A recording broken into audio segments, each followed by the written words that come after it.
sa Senado ngayong gabi si Bok Ed Lingao. Bok, gaano ba kahigpit yung seguridad ngayon dyan? Well, Mase, just a few minutes, well, mga kalahating oras na siguro nakakalipas mula nang pumasok ang PNP EOD, ang Explosives Ordnance Disposal na may dalang K9 unit.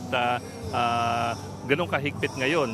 Usually nangyayari yan pag merong report ng either bomb threat or merong weapon incident or ammunition incident. Kagaya na nangyari kanina, may putukan doon sa loob ng Senado.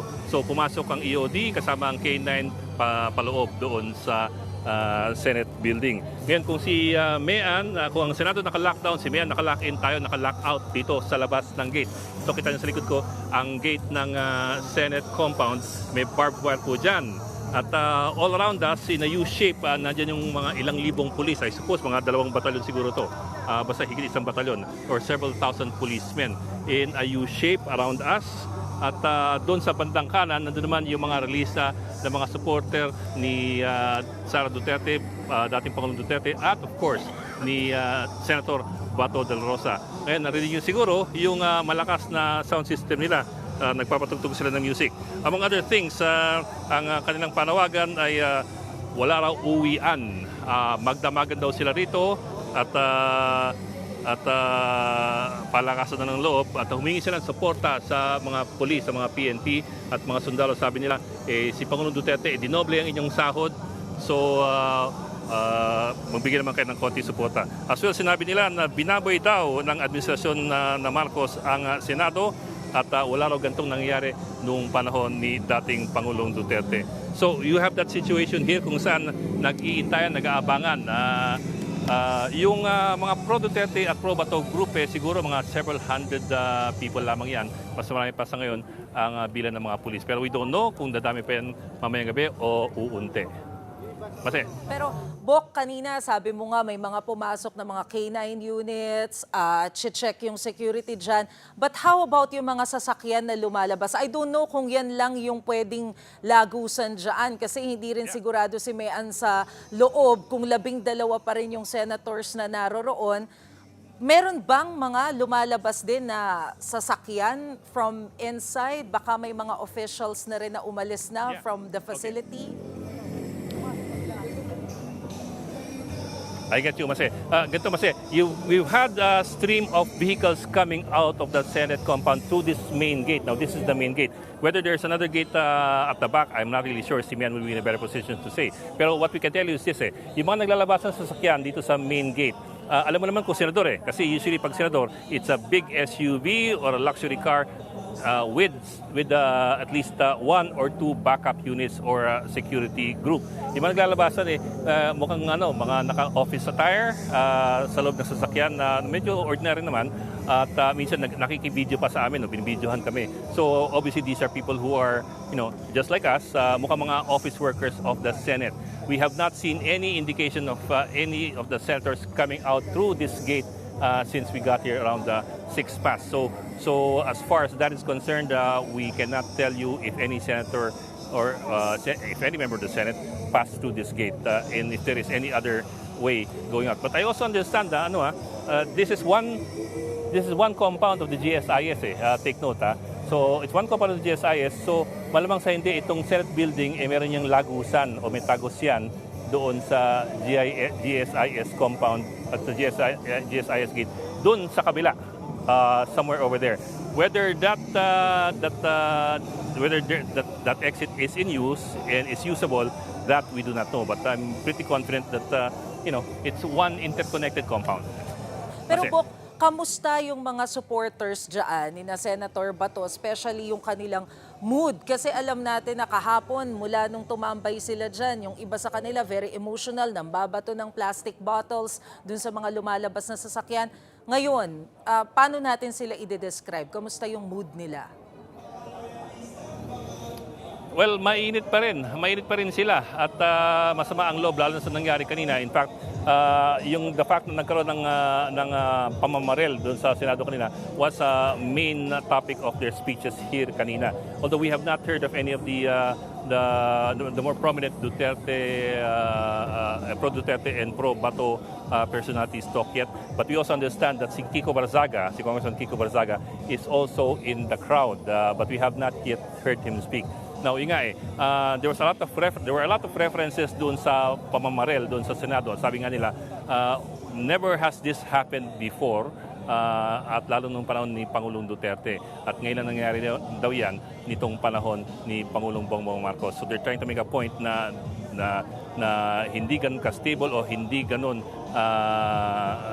ka-solid ang pagkakaupo ng administrasyon o yung pakikitungo ng administrasyon. As well, isa sa mga speaker kanina was saying na siya raw ay taga Mindanao at yung pamamaril daw sa loob kanina brings back to him supposedly memories of his childhood or his youth in Mindanao. Of course, Mindanao is a very, very big island. I don't know if he was particularly close to any fighting there. But that's what one of the speakers was saying kanina.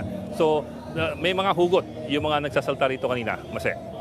So bukod kay Congressman Barzaga na nabanggit mo nga kanina, Bok, wala nang ibang personalities na kilala na nakasama dyan sa pagprotesta sa labas ng Senate? We haven't come across any of them yet. We only heard about Kiko Barzaga kasi he was mentioned by one of the speakers who was inviting him to come and speak. At nagpa-ano siya na mamaya na. So we haven't been able to check yet kung may ibang personalities who have come forward. Some of the people who've spoken so far is Inday Sara, yung impersonator ni VP Sara, medyo ka-lookalike. But maliban doon, nobody that's been what you might call a spokesman of the Duterte group or somebody who's very, very close to the Duterte group. So, yun. Ngayon, nag-iintay sila. Ang sabi nga kanina ng nagsasalita, wala raw uwian. At niyaya niya yung mga kasamahan niya na walang uwi.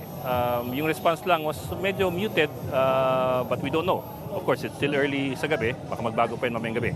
Kasi Pahabol na lang, Bok, tukoy ba natin kung member sila ng isang grupo or just supporters of VP Sara and Senator Bato? I wonder kung nanggaling sila sa kung ano-anong lugar.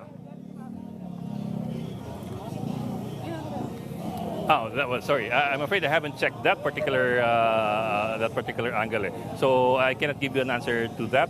What I can tell you lang is it's a pretty passionate group, and that they're saying that they're going to stay here the whole night. Whether that's going to happen, that's for us to see later on tomorrow morning. Pero as of now, that's their position, and that's also their point. Ngayon, mapapansin mo, just to give you a quick look around, behind me, yan ang pedestrian gate ng Senado. Kita mo isang hilarang pulis na nandyan at nakabantay para walang ibang makapasok, walang ibang basta-basta makalabas. The main gate there, yung kulay gray, puro barbed wire yan, so hindi makalapit yung mga cameramen. Beyond that main gate, you can see a whole clump of people, presumably mga kasama natin sa trabaho, mga reporter at cameramen na nandun pa sa loob ng Senate compound sa driveway. Hindi pa sila lumalabas, pagkat I think pinapalabasan din sila. But for the moment, they're still staying there just to make sure that nothing else untoward happens. So basically, that's the layout right now. I don't know if pwede bang pumihit dito, pakita natin paligid. Okay, quickly lang. Dito sa bandang kanan natin, nandun yung mga pro-Duterte forces, ang pro-Duterte group, at doon sila nagrarally. Dinig nyo yung kanilang sound system. At kanina nagpapatutog sila ng Pilipinas Kong Mahal. Nakaharap sa kanila ang ilang libong PNP na mayroong mga riot shield at dito rin sa perpendicular to them is another group of policemen at nakaharap banda ron. And yung papuntang MOA, hindi ko lang alam kung kaya pang pumihit ng cameraman natin dahil baka mabali na yung leg. Pero yung papuntang MOA, ganun din. Isang hilar ng PNP na nakaharang doon sa kalsada para walang basta-basta makakapasok. Makikita mo, pitay ng konti dito. Ang makikita mo dito sa likod ko ngayon, yan ang sasakyan ni Secretary John Vic Remulla, ang Interior Secretary. Nung dumating siya kanina, sinubukan naming kulitin kung ano nangyari sa loob at kung meron ngang PNP na involved doon sa pamamaril. And I think the same thing that he told me a while ago inside, in Senator Cayetano inside, sabi niya, the order that he gave is to stand down. Well, he is here to check on things, to secure the area, to secure the senators. And he is not now here to make any arrest versus Senator Bato. So yun, ito may mga palabas na naman. Pero as you can see,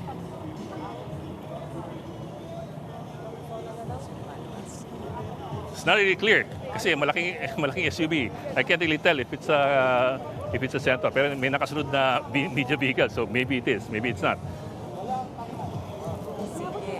Okay. Pag dumaan ang sasakyan, sarado kaagad ang gate para wala makapasok o wala makalabas.